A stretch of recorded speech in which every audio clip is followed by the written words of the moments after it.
નડિયાદ મહાનગરપાલિકામાં 76મા પ્રજાસત્તાક દિનની ભવ્ય ઉજવણી કરવામાં આવી।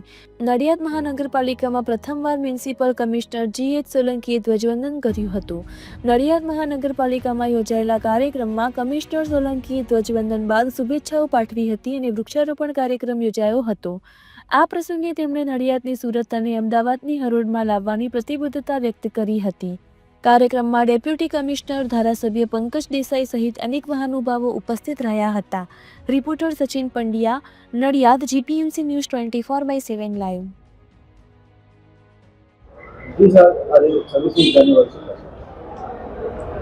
આજના 76મા પ્રજાસત્તાક દિન નિમિત્તે નડિયાદ મહાનગરપાલિકા બન્યા પછીનો આ પહેલું રાષ્ટ્રીય પર્વ છે। ત્યારે હું સૌપ્રથમ તો રાજ્ય સરકારનો આભાર માનું છું।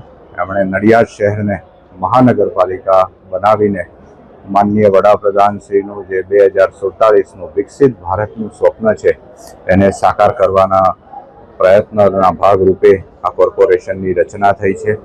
અને જ્યારે નડિયાદ શહેર એ સરદાર વલ્લભભાઈ પટેલની જન્મભૂમિ છે, સાક્ષરોની કર્મભૂમિ રહી છે, એવા નડિયાદ મહાનગરને સંપૂર્ણપણે વિકસિત બનાવવાનું, લિવેબલ બનાવવાનું અને રાજ્યના મોટા કોર્પોરેશન જેવા કે સુરત, અમદાવાદની હરોળમાં લાવીને ઊભું કરવાનું મારું નેમ છે।